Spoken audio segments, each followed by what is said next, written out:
दोस्तों, हम लोग आज प्राचीन इतिहास के बारे में बात करते हैं। प्राचीन इतिहास में हम लोगों ने सिंधु घाटी की सभ्यता, वैदिक एज, लेटर वैदिक एज तक कर लिया था। अब यहाँ एक काम हम लोगों को करना है, जब हम सारा एंशिएंट हिस्ट्री पढ़ लेते हैं, या जहाँ तक मैंने अभी तक हम लोगों ने किया है एक साथ मिलकर, इसके बाद दोनों को रिलेट कर कर पढ़ना बहुत ज़रूरी है। कंपैरेटिवली स्टडी से ही कॉन्सेप्ट क्लियर होता है। कई बार क्या होता है, आप चैप्टर पूरा पढ़ जाते हो, लेकिन जब अचानक से कोई लॉजिकल क्वेश्चन या कॉन्सेप्ट, जैसा कि अभी का प्रचलन है पेपर में, आप लोगों ने देखा होगा, आप कॉन्सेप्ट वाइज क्वेश्चन ज़्यादा पूछ रहे हैं, क्योंकि अभ्यर्थी से यही अपेक्षा भी रखी जाती है। तो इसके लिए ये बहुत ज़रूरी है। जैसे आप सिंधु घाटी सभ्यता पढ़ लिए, तो सिंधु घाटी सभ्यता और ऋग्वैदिक एज का कंपैरिजन कर लीजिए। इसके बाद लेटर वैदिक एज और वैदिक एज का कंपैरिजन कर लीजिए। इसी तरह आगे जैन और बौद्ध धर्म में तुलनात्मक अध्ययन कर लीजिए। उससे क्या होगा, आप कॉन्सेप्ट वाले क्वेश्चन सही कर लोगे। उसी तरह मौर्य और गुप्ता एज में कंपैरिजन कर लेना है। एंशिएंट हिस्ट्री में ज़्यादा कुछ भी नहीं है, बस देखने में टफ लगता है। बस अगर उसको सही तरीके से पढ़ा जाए तो सिंधु घाटी सभ्यता इंपॉर्टेंट चैप्टर है। उसके बाद वैदिक युग के बाद उत्तर वैदिक काल, लेटर वैदिक एज, लेटर वैदिक एज के बाद महाजनपद में कुछ खास है नहीं, 16 महाजनपद हैं, उनके बारे में आप हल्की फुल्की जानकारी ले लेते हैं। इसके बाद डायनेस्टी शुरू होती है, इधर जैन और बौद्ध, उधर मौर्य और गुप्त, खास इतना ही है। तो इसको कैसे करना है, इसके बारे में आज हम लोग बात करेंगे। तो जैसा कि सिंधु घाटी सभ्यता हमने किया और ऋग्वैदिक एज किया, तो सिंधु घाटी और ऋग्वैदिक एज और लेटर वैदिक, उत्तर वैदिक एज में क्या अंतर है। सबसे पहला अंतर अगर हम देखें एज का है, इंडस वैली सिविलाइजेशन, आप लोग को पता है कि पहले हमारा इतिहास आर्यों से शुरू होता था। बाद में जब इसके बारे में पता चला और इस पे बहुत सारी खुदाइयाँ हुई, फिर पता चला C14 कार्बन डेटिंग से कि ये पहले ये सभ्यता एक थी, और इसके बाद इतिहास के सिलेबस में इसको पहले स्थान दिया गया। तो सिंधु घाटी सभ्यता और उत्तर वैदिक काल की एज में डिफरेंस है। ये C14 कार्बन डेटिंग मेथड से सबको पता है 2300 to 1750 है। ऋग्वैदिक एज 1500 to 1000 एंड 1000 to 1600 है। अब दूसरा बहुत महत्वपूर्ण अंतर अगर हम बेसिक देखें तो दोनों में सिंधु घाटी सभ्यता नगरीय सभ्यता थी, जबकि वैदिक ग्रामीण सभ्यता थी। इसी तरह अगला अगर हम अंतर देखें तो लोहे के जो ज्ञान था वो सिंधु घाटी सभ्यता के लोगों को नहीं था, जबकि 1000 ईसा पूर्व के आते आते आर्यों को लोहे का ज्ञान हो गया था। तीसरा अंतर, घोड़े के जो निश्चित साक्ष्य हैं वो सिंधु घाटी सभ्यता में नहीं मिले, जबकि वैदिक काल में घोड़ों का अधिकांश मात्रा में प्रयोग किया जाता था। इसी तरह अगला, मुद्राओं पे गाय का अंकन सिंधु घाटी सभ्यता में नहीं मिलता है, जबकि वैदिक युग की मुख्य जो पशु थी वो गाय थी। अघन्या कहा गया है, मैंने बताया भी है, गाय को न मारने योग्य, गाय को पूजा भी जाता था, विनिमय का भी साधन था, बहुत कुछ, गाय का काफ़ी महत्व था आर्यों। इसी तरह अगला अंतर अगर देखें तो रक्षा उपकरण जैसी जो वस्तुएं हैं वो सिंधु घाटी सभ्यता में उतनी विकसित नहीं थी, लेकिन वैदिक युग में लोहे का ज्ञान होने के कारण रक्षा उपकरण, कवच, ये सारे दिखाई देते हैं और इनके साक्ष्य भी मिलते हैं। इसी तरह अगला, मुहरों पर बाघ और हाथी का सिंधु घाटी सभ्यता में अंकन मिला है, जबकि वैदिक युग में बाघ की जानकारी नहीं मिलती है, वैसा कोई साक्ष्य नहीं मिलता है।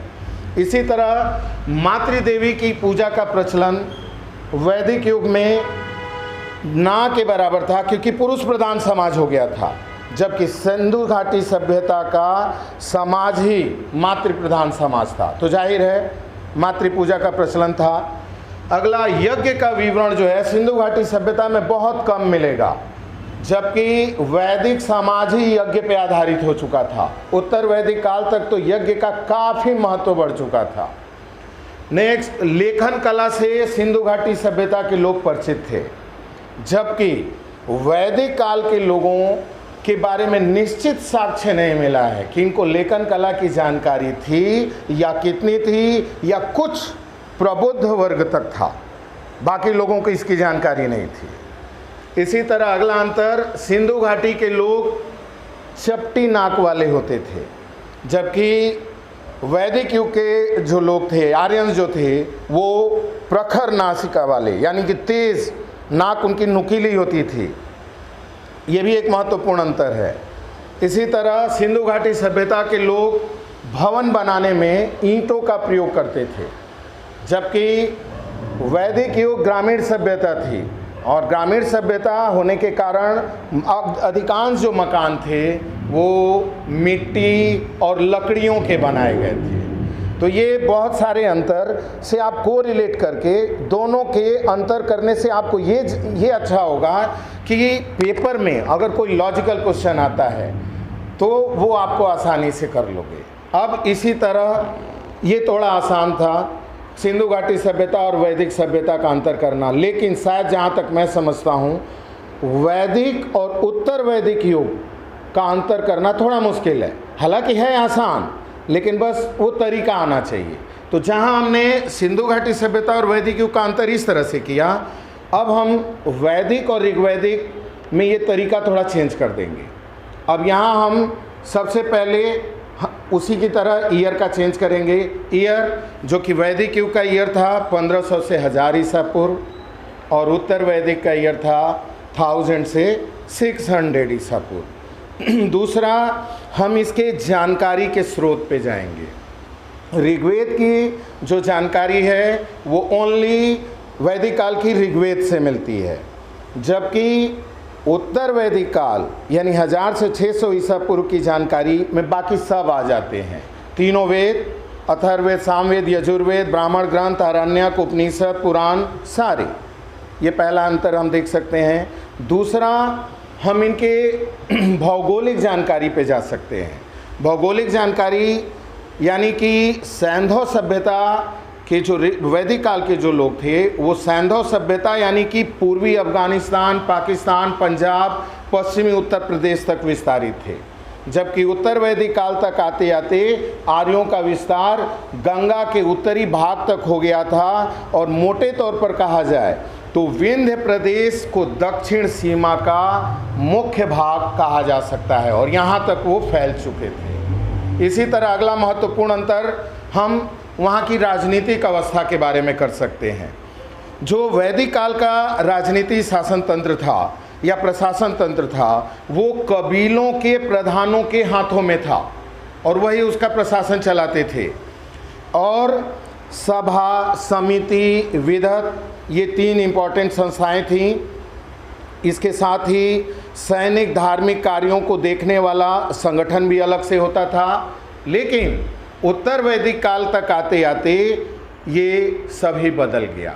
अब कबीलों की जगह राजतंत्र ही शासन का प्रमुख आधार हो गया या प्रमुख तंत्र हो गया। इस काल में सभा, समिति, विधत जैसी संस्थाएं अब बिल्कुल निष्प्रभावी हो गईं, और उनकी जगह राजकीय समितियां या राजकीय प्रभुत्व कहा जाए तो पूरी तरीके से आ गया था। और साथ ही अब आप लोग को पता होगा कि जो स्त्रियां थीं वो सभा समितियों में भाग नहीं ले सकती थीं, उनका प्रवेश निषेध कर दिया गया था, जो कि वैदिक काल तक था। इसी तरह अगर महत्वपूर्ण हम सामाजिक अंतर देखें, सामाजिक अवस्था में अंतर देखें, तो वैदिक काल में सामाजिक संगठन का आधार जो था वो गोत्र या जन्म मूलक संबंधों पर आधारित था। व्यक्ति की पहचान जो थी उसके गोत्र या कुल से होती थी। लेकिन वैदिक से उत्तर वैदिक काल आते आते तक जो समाज था वो स्पष्टतः वर्ण व्यवस्था में बंट गया, और ब्राह्मण, क्षत्रिय, वैश्य, शूद्र पूरी तरह से इसका वर्गीकरण दिखाई देने लगा, और ये 4 वर्ण जो है समाज पर प्रभावी हो चुके थे, और इसमें खासकर ऊपर के 2 वर्ग। इसी तरह अब हम आर्थिक अवस्था में अंतर देखें, इकोनॉमिकल कंडीशन देखें, तो वैदिक काल में जो इकोनॉमिकल कंडीशन था उसमें मुख्य रूप से पशु चारक, कृषि का उत्तम ज्ञान, कांसे का प्रयोग, ये सारी चीज़ें, सोने चांदी के प्रयोग, इन सब की उनको जानकारी थी। लेकिन उत्तर वैदिक काल ने एक नई क्रांति लाई जिसमें लोहे का आविष्कार था। और इस प्रकार नए नए वर्गों का उदय हुआ जिसमें शिल्पकार की जानकारी, चांदी के विभिन्न प्रकार के आभूषण बनाए गए, और पशुपालन तो था ही हमेशा की तरह, वो तो हमारा आधार रहा है। बाद में कृषि, और उसके बाद कृषि का ही वर्चस्व हो गया। लेकिन आज भी आप देखिए दोनों का ही महत्व है, कृषि का भी और पशुपालन का भी। इसी तरह हम धार्मिक अवस्था में अगर अंतर करें तो वैदिक काल में इंद्र, अग्नि, वरुण ये प्रमुख देवता थे, इनकी उपासना की जाती थी। जो पशु बलि था उसकी निंदा की गई है। आनुष्ठानिक और याज्ञिक जो मंत्र थे वो बहुत ज़्यादा नहीं पढ़े जाते थे। लेकिन उत्तर वैदिक काल तक आते आते अब इनका स्थान प्रजापति ने ले लिया। अब प्रजापति प्रमुख देवता हो गए और अनुष्ठान, यज्ञ, यमंत्र, इन सब का प्रभाव काफ़ी बढ़ गया। इस तरह इतने अंतर करके आप उसके पूरे कॉन्सेप्ट को समझ सकते हैं। आप लोग को ज़रूर कोशिश करनी चाहिए कि सभी चैप्टर करने के बाद उसका एक दूसरे से ज़रूर कोरिलेट करें। कंपैरेटिवली स्टडी बहुत ज़रूरी है, इससे कॉन्सेप्ट बहुत क्लियर होता है। उम्मीद करता हूँ इसमें ये आपका हेल्प करेगा। आगे भी हम लोग इसी तरह बीच बीच में करते रहेंगे। धन्यवाद।